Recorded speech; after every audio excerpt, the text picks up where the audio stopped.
no sé si se llega a leer bien, de Mateo 20, dice: el que quiera ser primero entre vosotros será vuestro siervo. Como el Hijo del Hombre no vino a ser servido, sino a servir, para dar su vida en rescate de muchos. ¿Amén? Amén. Bueno, vamos a un poco a desasnarnos. ¿Qué es el G20? En donde están estas banderas tiene que ver con los países que participan, en este caso son 19 países que participan de este congreso internacional donde ha movilizado el país hasta el punto que de General Paz para Capital está todo parapetrado con policías y vallas porque no hay movimientos. La ministra dijo que los que viven en Capital se pueden tomar unos días afuera, no sería tan fácil. La cosa es que no haya presencia física. Medio paradójico porque mañana va a haber una manifestación en contra del G20. Guala Márquez y la Dardo Rocha también va a estar todo. Sí, San Isidro también está cortado, me llegó un correo también, así que es bastante complejo la cosa, ¿no? Bueno, dice que representa, en el G20 se habla de economía, se habla de las economías regionales de cada país. Le voy a explicar en cosas sencillas. Por ejemplo, se encuentran dos presidentes y se entera que en este país o en otro país hace falta limones. Entonces, ¿qué hace el presidente? Dice: ay, yo no sabía que en tu país había limones. Agarra el celular, llama al asesor y le dice: ya resolveme esto y que haya limones y que podamos comprar limones en Argentina. Es decir, el presidente es la autoridad máxima que tiene la potestad de resolver así un problema a nivel internacional.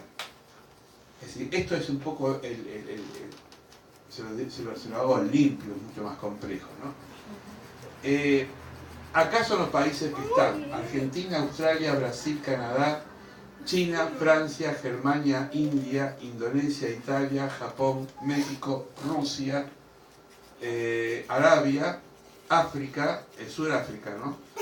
Corea del Sur, Turquía, Inglaterra y Estados Unidos y la Unión Europea. Estos son los países.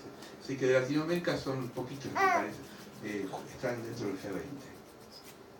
¿Cuál es el objetivo? Su objetivo es la cooperación en materias económicas, buscando la estabilidad y el desarrollo del sistema financiero a nivel mundial. Eso es lo ideal. A veces la práctica no da. Por esto su importancia, el cual en momentos de economía es como que se reúnen los países para lograr una especie de cooperación a nivel mundial. Bueno, en esta cumbre se calcula que se cuesta más o menos 1.200 millones de pesos estos 3 días acá en Argentina. Eso es lo que va a salir el G20, desde limpiar los baños, el catering y toda la movilidad económica. Así que es mucho dinero. Lo paga el país anfitrión, así que obviamente lo vamos a pagar nosotros. ¿Con qué? Con el impuesto nuestro. Bueno. Acá es... ¿por qué hablo de los gobiernos? Porque ahora vamos a ir al gobierno de Dios. Pero antes de ir al gobierno de Dios, quiero hablar del gobierno de la tierra, el gobierno del mundo. Están en diferentes colores, lo ven en el mapa mundi, ¿no? Los que están rosas son monarquías, son gobiernos de monarquías. ¿Qué es monarquía? A ver, ¿quién se anima a decirlo? ¿Qué es una monarquía? Un rey, ¿dónde hay un rey? Muy bien, Luciano. No hay un rey, ¿sí? Por ejemplo, Inglaterra, España, Holanda, acá tenemos una argentina que se fue para Holanda, se enamoró de un holandés. Después hay monarquías parlamentarias, que es es decir, lo fucsia. ¿Qué quiere decir? Que la monarquía está como de adorno, pero la que manda es el parlamento. El ejemplo más claro es Inglaterra. ¿Se acuerdan de Margaret Thatcher?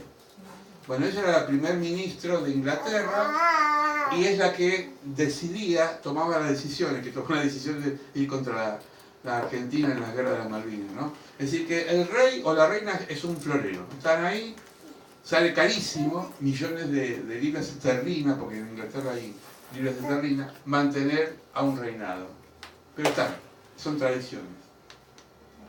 Después la república. Las repúblicas están verde, también participa el parlamento. Y ahora vamos a lo nuestro.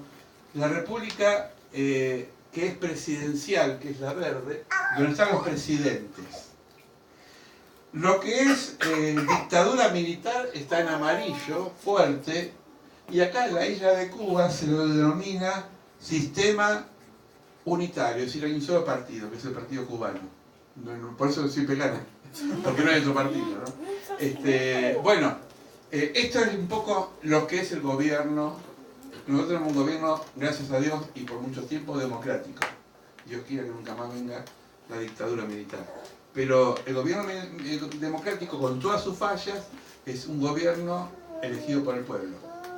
Así que usted es responsable de quién eligió. Bien. Esto tiene que ver con el gobierno terrenal. Vamos al gobierno de Cristo. Colosenses, quien quiere seguirme con la Biblia, Colosenses 1, 15, 16, dice, habla de él, de Jesús, dice, él es la imagen del Dios invisible.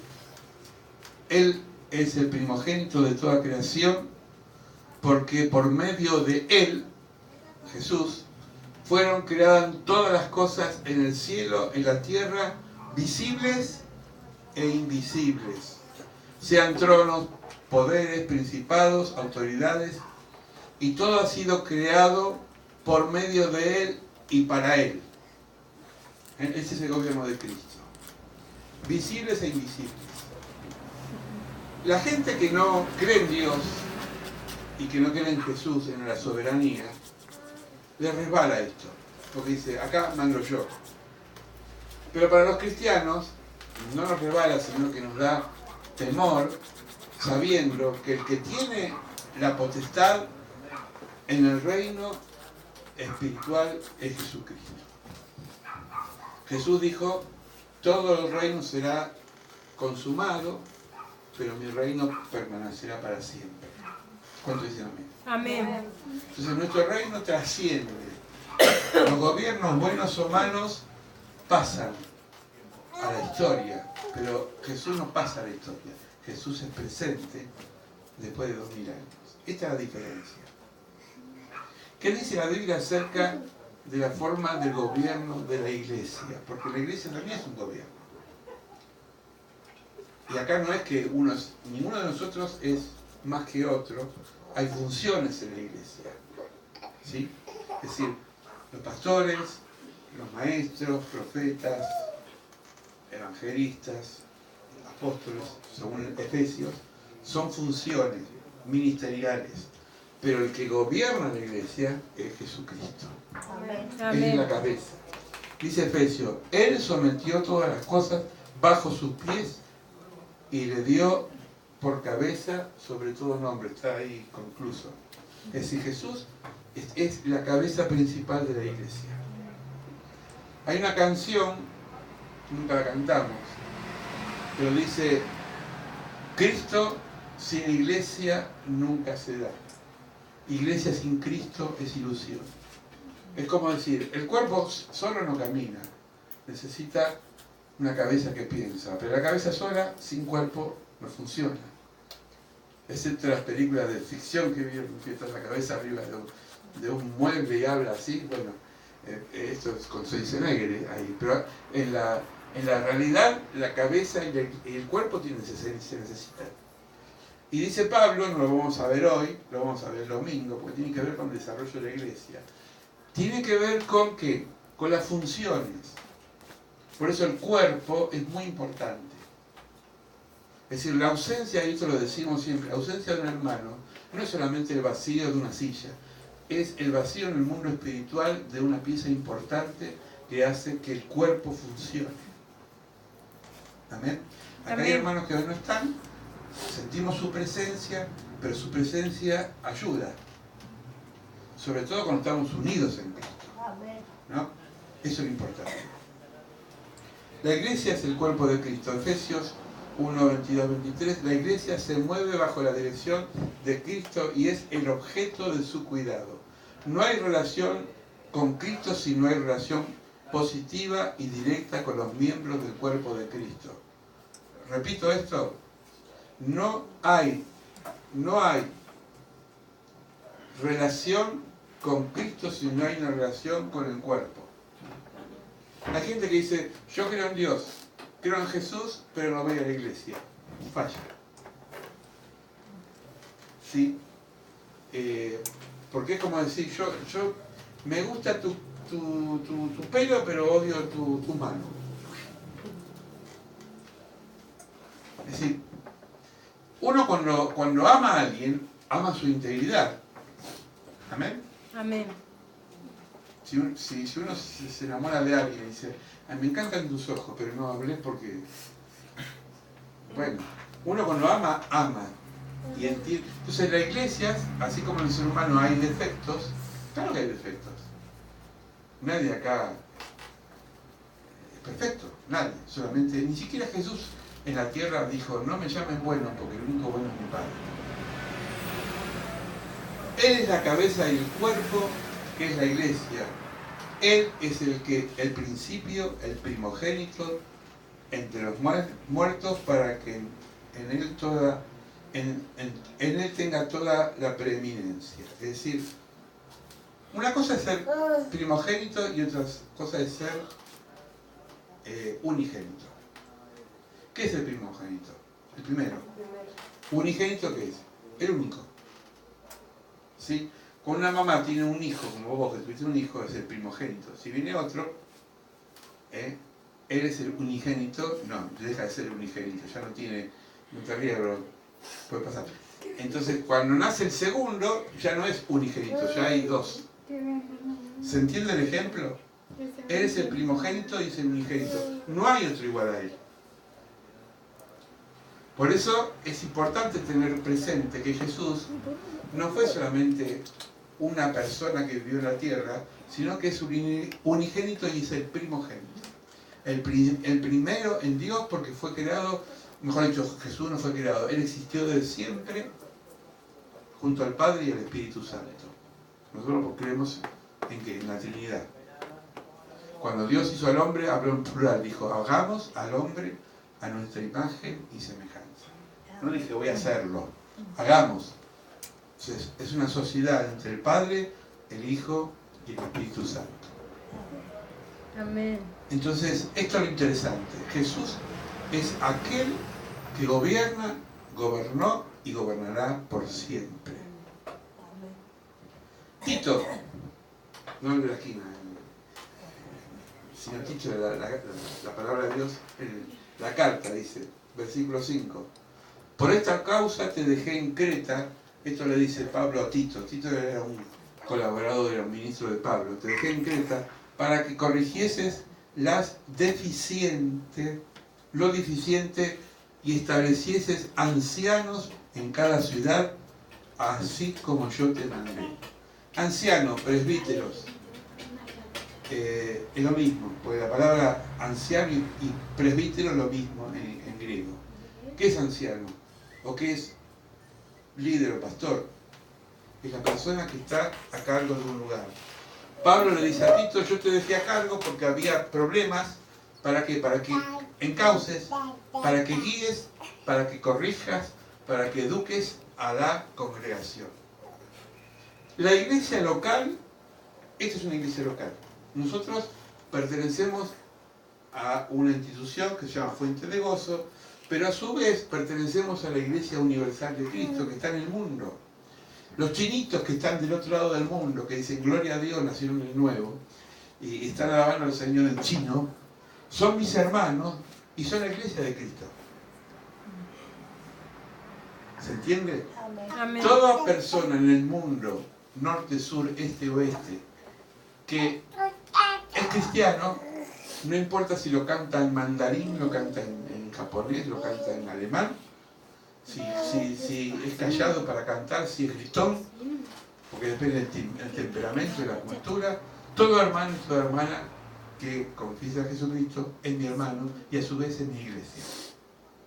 Nadie puede decir, yo no tengo nada que ver con el hermano que vive en México. No, si el hermano que vive en México yo no lo conozco y nunca lo voy a conocer, pero él está en dificultades, yo sufro aunque no lo conozca.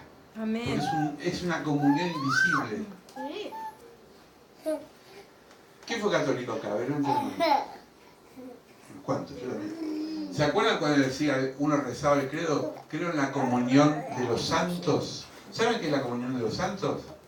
Bíblicamente es la comunión espiritual universal que tengo con cada santo, pero no San Cayetano. Los santos somos todos nosotros, porque la palabra santo es de apartado. Todos los santos, todos los apartados para el Señor, tenemos comunión. Por eso a veces cuando criticamos a otra iglesia tenemos que hacerlo con mucha delicadeza, porque estamos criticando al cuerpo de Cristo. Yo puedo decir a la pierna, camina mejor, pero no puedo odiar a la pierna, porque sin pierna no camina. ¿Se entiende? Quizás muchos de nosotros no conocemos todas las iglesias de Boulogne, pero las honramos, las bendecimos y oramos por ellas. Porque es nuestro deber saber que nos une Jesucristo. Amén. Algunas tienen características diferentes. Duran más los cultos, cantan de parado, algunos usan las mujeres polleras por costumbre, otros usan mantilla. Esas son formas, pero el Espíritu es el mismo, es el Señor. Amén. Algunos son muy de hablar en lengua y danzan y otros parecen monjes, son quititos. Bueno, son formas, pero el Señor es el mismo Espíritu. Amén. ¿Qué dice Efesios? Una fe, un Señor y un bautismo. Eso es lo que nos une. Amén. Amén. ¿Todos pasaron por las aguas de bautismo acá? Creo que Dora no.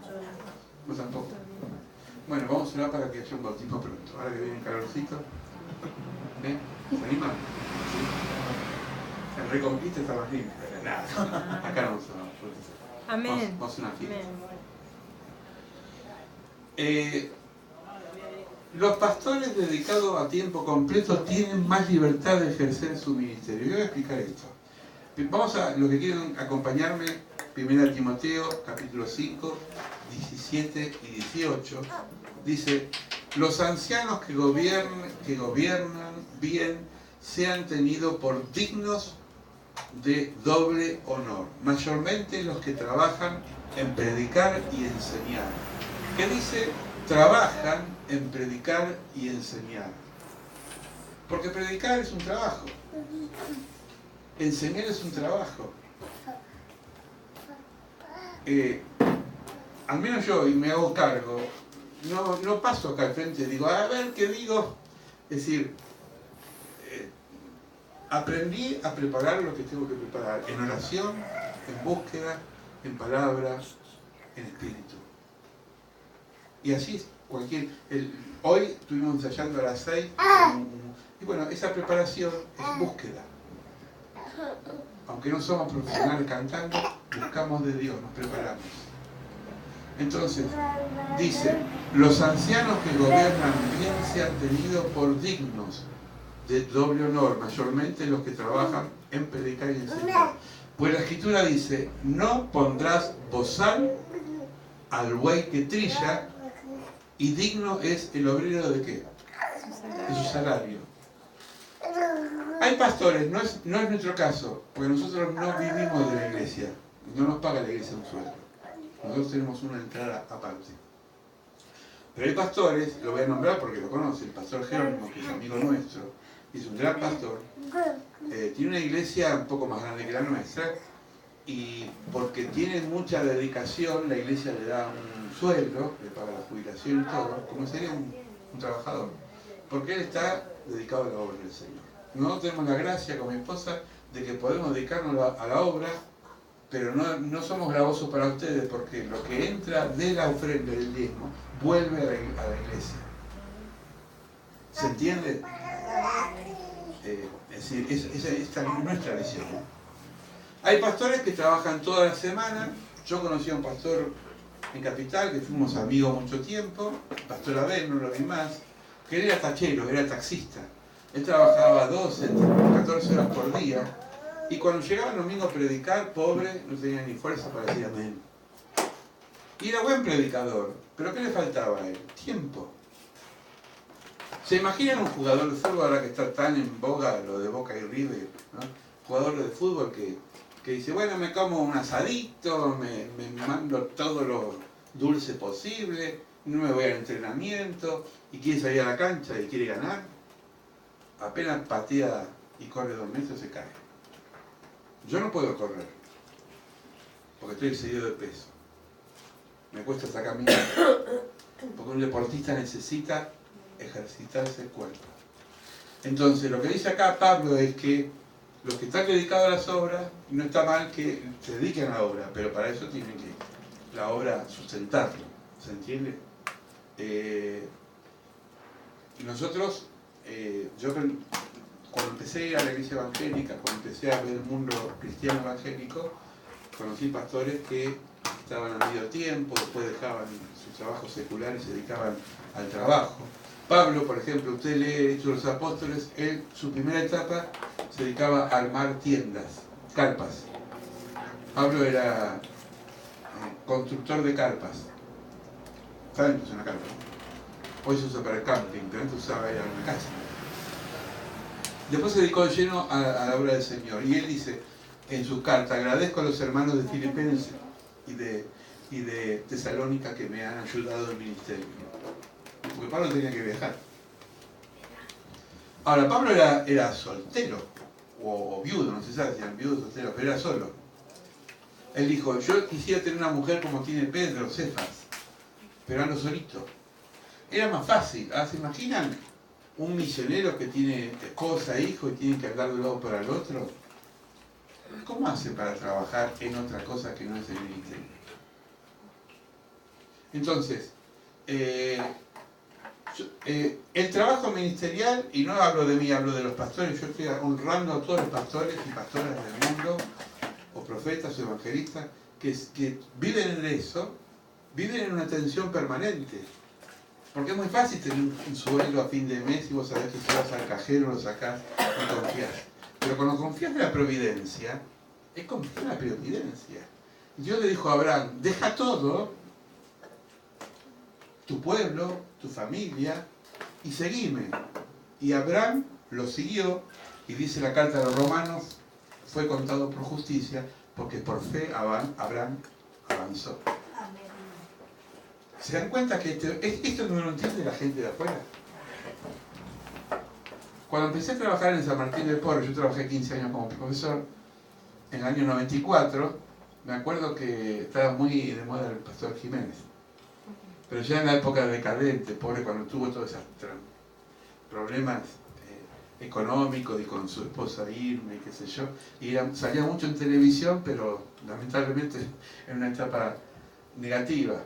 Pero la fama que él tenía es que era una persona, bueno, muy usado por Dios, no, eso yo no tengo entera de juicio, pero que estaba muy bien económicamente. Cuando yo entré a trabajar en el colegio me decían, ¿dejaste ser Mercedes-Benz en la puerta? Yo, ¿qué Mercedes-Benz? En bicicleta me iba yo a trabajar. Y entonces me dice, no, porque como los pastores ganan tanta plata. Yo digo, yo no estaría acá en el colegio entonces. Es decir, desde afuera piensan que el ministerio es pago. Menos en la iglesia pentecostal. Estoy haciendo un paréntesis, pero lo quiero comentar, hermanos, lo quiero compartir de corazón. La iglesia presbiteriana, la iglesia anglicana y la iglesia luterana, que son las iglesias más antiguas del mundo, de ahí viene la tradición luterana, les paga sus ministros. Yo tenía una amiga y una alumna, una profesora en el colegio, el seminario, Katy Griffin, que mi esposa la conoció, que tuve la bendición de casarla, a ella y a su esposo, el pastor Tratera. Y ella recibía de Estados Unidos un salario como presbítero, era doctora en teología. Y le pagaban en dólares, porque la iglesia presbiteriana paga a sus obreros, porque tienen dinero. Y a mí me ofrecieron una vez, dicen, ¿por qué no te vas a la iglesia de Estados Unidos? Te haces presbiteriano, pastor presbiteriano. Vas a tener una casa con piscina, sueldo.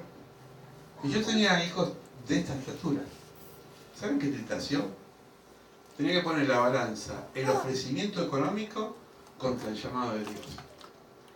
Y yo le dije en ese entonces a mi obispo acá, no, yo me quedo acá, en Argentina. Aunque tenga que trabajar de remisero, pero Dios me llamó a estar en Argentina. Amén. No lo digo para jactarme, pero digo que la tentación siempre está.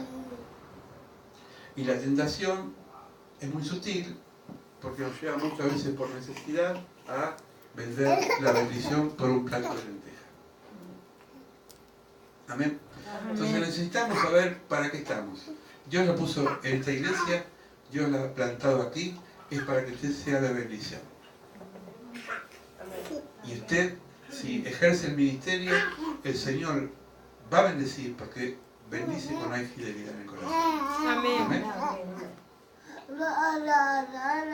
Pedro dice, el apóstol Pedro dice, porque vosotros erais como ovejas descarriadas. Esto es para nosotros cuando no conocíamos al Señor. ¿Cuántas ovejas descarriadas hay por acá? Pero ahora habéis vuelto al pastor y obispo de vuestras almas. Acá no se refiere a un hombre, se refiere a Jesucristo. Jesucristo, hoy decía Paula, Jesucristo es el pastor, es el obispo, es el supervisor. El obispo quiere decir supervisor de nuestras almas. Él nos guía, Él es mi pastor, Él me lleva por pastos dedicados, y aunque ande en sombra de valle de muerte, no temo, porque su vara y su callado, ¿qué me hace? Me infunden aliento.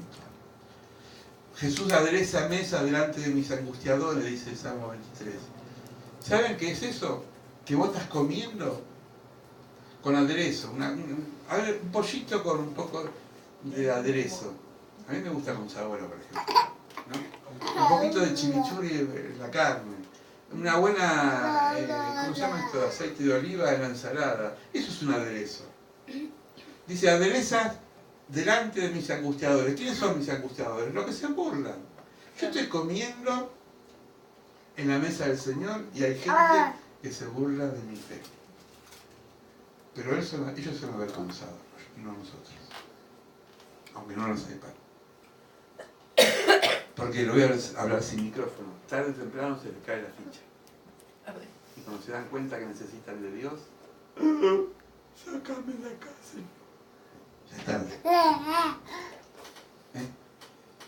Por último, después sigo el domingo. Dice Pedro, ruego a los ancianos que están entre vosotros, yo anciano, pero acá no anciano de canas, anciano presbítero, ministro, también como ellos, y testigo de los padecimientos de Cristo.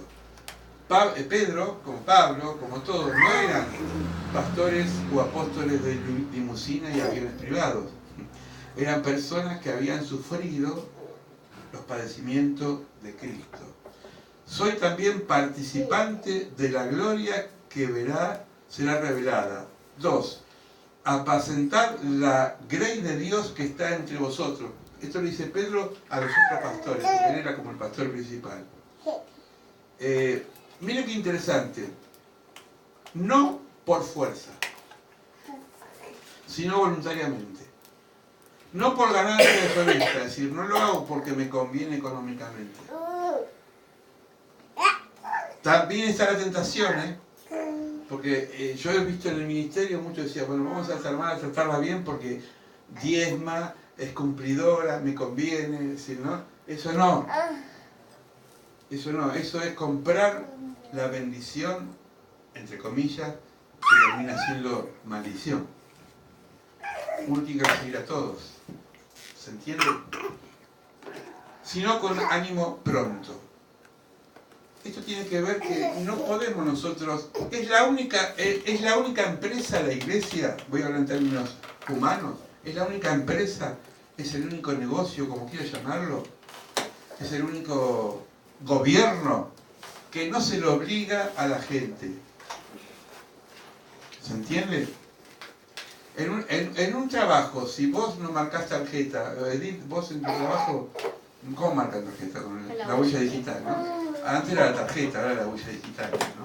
Es decir, si vos no pones la huella, la computadora da ausencia, y si hay ausencia, perdés presentismo, ¿no? Bueno, ¿cómo obliga a una empresa secular, un gobierno, a que cumpla aquel empleado? Con exigencias. Faltás un día, perdés el presentismo. ¿Sí? Bueno, en la iglesia es al revés, porque yo no puedo decir, hermanos, tienen que venir porque yo lo digo. Y usted va a decir, ¿usted quién es? ¿No? Tenemos que estar porque Dios quiere que estemos. Eso es otra cosa. Por nuestro bien. ¿Se dan cuenta? Pero también, como no somos profesionales de títulos, aunque se estudia para el pastorado, no lo crean, hay seminarios. Pero no es como un psicólogo. Uno va a un psicólogo, a no ser que vayas al hospital, que te deriva un psicólogo, pero si el hospital no te deriva un psicólogo, un psiquiatra, tenés que pagar. Y a veces se paga con alegría, porque sabés lo que es un profesional. Pero nadie paga para venir a la iglesia. Uno viene porque bendice a Dios. ¿O usted pagó para venir acá? ¿Le cobramos entrada? Sin embargo, los diferentes grupos cobran entrada. ¿Está mal? ¿Está bien? No, es otro enfoque, pero la iglesia dice, de gracia recibimos y de gracia damos. ¿Se entiende? Hay iglesias que cuando hay conferencias y hay, qué sé yo, cosas diferentes, cobran una entrada. Yo no estoy de acuerdo, pero cada uno tiene. Nosotros el seminario que tenemos acá, ahora vamos a entregar un par de diplomas el 9 de diciembre, de 2 personas que estudiaron todo el año, ¿no? No porque viene una vez y le voy a dar un diploma. No pagaron la cuota de un seminario. No se paga, nosotros nos cobramos. Si usted va al Instituto Río de la Plata, que mi esposa estudió ahí, en Cancio, anda medio suelo se sale más o menos para el seminario. Anda a estudiar un seminario bíblico de Capital. Carísimo. ¿Está mal? No, son visiones diferentes. Cada uno sabe cómo atenerse. ¿Se entiende? ¿Les aburro? No. Yo quiero enseñarles esto. El gobierno de nuestra iglesia local acá, ¿cómo es? Termino con esto. Mateo 20 al 28. Dice, voy a leer 2 versículos. Dice, entonces se le acercó la madre de Jesús, la madre de los hijos de Zebedeo, la madre de Santiago y Juan, con sus hijos. Vino la mamá con sus hijos, postrándose ante él, ante Jesús, y le pidió, ¿qué? Un favor. Dice, ordena, le dijo la mamá, está en amarillo, que en tu reino se sienten estos 2 hijos míos, el uno a la derecha y el otro a la izquierda. Fíjense qué prepotente esta señora, ¿no? Ordena. Yo a veces escucho oraciones hacia Dios dándole órdenes. ¡Ahora, Señor! ¿Para qué? El Señor dice, hágase tu voluntad. La oración tendría que ser, Señor, te pido, por favor. No, ahora, Señor, que bajes tu gloria. Ahora, Señor, que se sane. No es así. Es decir, el que da orden es Dios. Yo no puedo decir a un patrón, te ordeno que me trates bien. Y el patrón le dice, sí, buscate otra empresa. ¿No? Yo no puedo decir al creador de la vida cómo tienen que vivir la vida. La vida Él la da como quiere. Porque Job dijo, Él quita y da la vida, porque Él es el Señor. Ordena que en tu reino se sienten una a la izquierda y otra a la derecha. Punto 1. En cualquier movimiento, aún en el movimiento de Jesús, siempre están los que quieren favores. ¿No? En la política, se acomodan todo, preferentemente con la familia. Y le crean cargos y sacan recursos para pagarle a esos cargos que crean. Y por ahí el profesional se mata estudiando y le sacan el calafón, como están pasando ahora con los enfermeros, que les quieren tratar como empleados o administrativos, ¿no? Es decir, hoy me visitó un maestro de la escuela, un amigo, me dijo algo que no entendía, me dice, ¿sabes que le debo yo al gobierno plata? ¿Cómo le debes plata? Sí, porque nos empezó a dar un dinero, la gobernación de Buenos Aires, la gobernadora de Buenos Aires nos empezó a dar un dinero, un plus, y como no llegaron a un trato de paritarias con el gremio de los docentes, ahora nos están descontando ese dinero que nos dieron.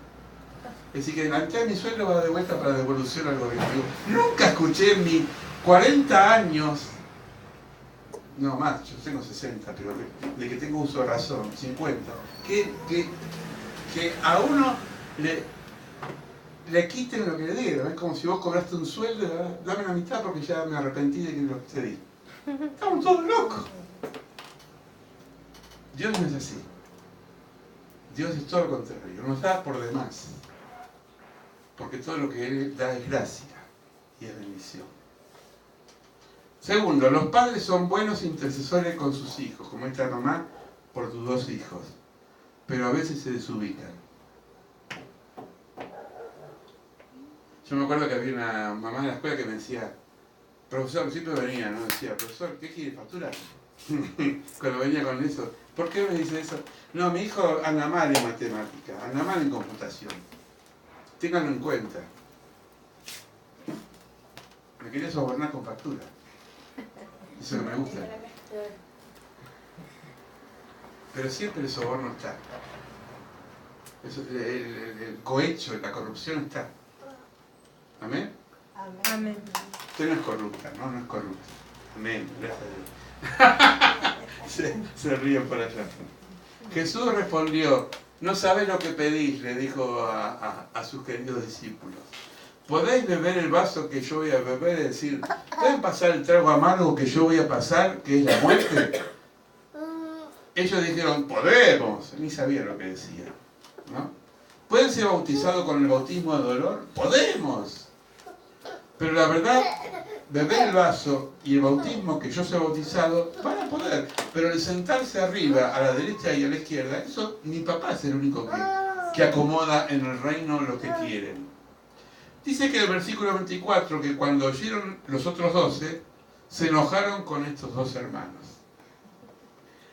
Los favoritismos siempre provocan enojo entre los demás.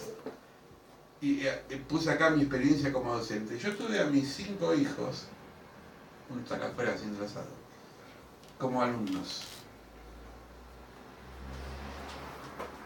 Y cuando llegaba el momento de la prueba, me olvidaba que eran mis hijos.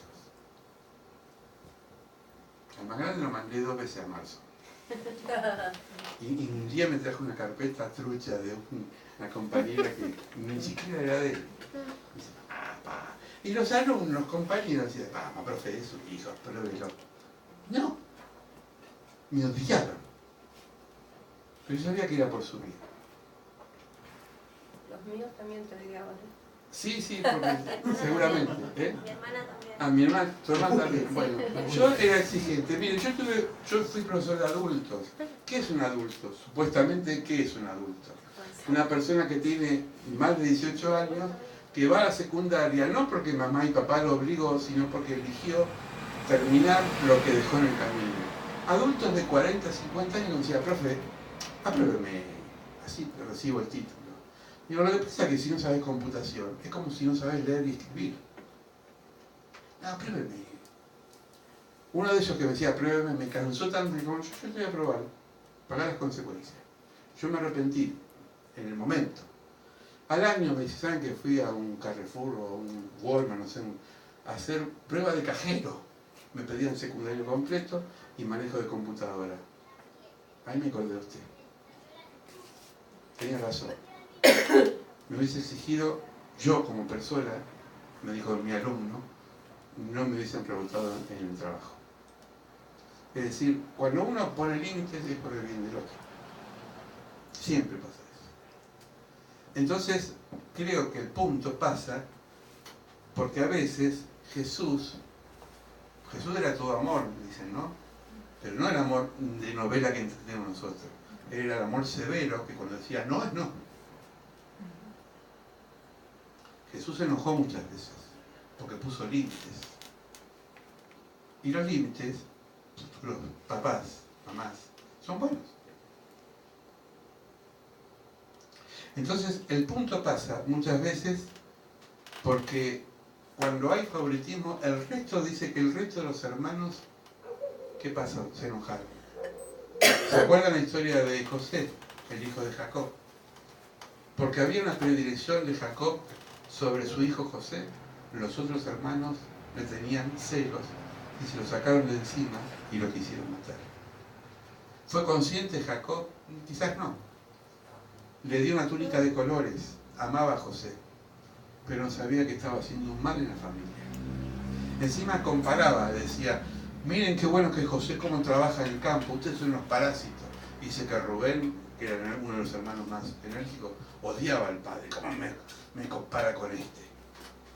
Y José encima tenía el don del sueño, decía, hermanos, ¿saben que soñé que usted se me iba a inclinar hacia mí? Lo querían matar.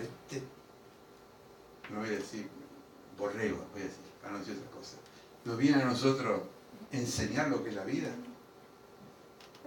Pero como Dios tiene una gracia depositada sobre sus hijos, José pasó por muchos valles de sombra de muerte, porque estuvo preso, pero llegó a ser el segundo de Egipto. Porque el que es fiel en lo poco, dice el Señor, en lo mucho te pondré. Jesús respondió llamándoles. Y acá están los dos gobiernos, el el G20 y el J12, que no es un celular. Dice, escuchen esto, Jesús dijo, ¿sabéis que los gobernantes de las naciones, es decir, los presidentes, reyes, monarquías, dictadores, se enseñorean de ellas y los que son grandes ejercen qué cosa? Potestad. El gobierno, el presidente dice una cosa y se cumple. Manda un decreto y se cumple. Y si es dictador, peor todavía. Mas entre vosotros no será así, sino que el que quiera hacerse grande entre vosotros será vuestro servidor. El que quiera ser el primero entre vosotros será vuestro siervo. Como el Hijo del Hombre no vino para ser servido, sino a servir y dar su vida en rescate de muchos. Lo que está en violeta es el reino del mundo. Dice, el reino al revés es el reino del Evangelio, el Evangelio es el reino al revés. Es lo opuesto al mundo. El reino del mundo es dominación. Los países más poderosos dominan sobre los países más débiles. A ver, ¿quiénes son los países más poderosos del mundo? Estados Unidos, Rusia, China, Corea del Norte, Corea del Sur. Corea también. Los países dominados, Argentina, Paraguay, son los países dominados, que nos dominan. El reino de Dios es el reino de servicio. Acá. Es un reino que no ejerce potestad, sino servicio. El reino del mundo es título, apariencia y valorización externa. Tenés un Mercedes-Benz, vales mucho. Vení acá. Ese es el mundo. Tenés un título de doctor, pase doctor, por acá. ¿De qué trabajas vos? Y soy cirujano. Que espérame ya al fondo. Que hablo con el doctor. No, pero soy cirujano profesional. No importa. ¿No? El reino de Dios es menguar para que Él crezca y estar al servicio de los demás. Es al revés del mundo en que vivimos. El mundo es poder, dominación, privilegio, prestigio. El reino de Dios es servicio, igualdad y sobre todo sentirnos que todos somos iguales ante los ojos de Dios. Había una canción que yo escuché hace muchos años, está muy de moda, que se llamaba ¿De qué color es la piel de Dios? La canción decía, era un padre que cantaba así, decía, ¿no? Mi hijo un día se levantó y me preguntó, papá, ¿de qué color es la piel de Dios? Y yo le dije, la piel de Dios es roja, amarilla, blanca, etcétera, etcétera, porque todos somos iguales ante los ojos de Dios. ¿Sí? El racismo, la xenofobia está en el hombre, en los poderes, Para Dios no hay piel, hay ojos y corazones. Vamos a orar. Padre, sabemos que es difícil nadar contra este reino del mundo, que es poder, que es dominación, que es pisotear a otro, que es arruchar al compañero del trabajo para trepar, crecer. Es un reino diabólico que explota a los más humildes, a las personas que no tienen quizás vocabulario para defenderse, los engañan, los mienten. Señor, es un reino que está dominado por el príncipe de ese reino. Pero hay un reino que queremos cada día más abrazar, y es tu reino, Señor. Reino de servicio. Reino, Señor, de igualdad, de equidad, de justicia. Gracias porque por esta enseñanza del Evangelio nos enseñaste que tú viniste a servir y no a ser servido.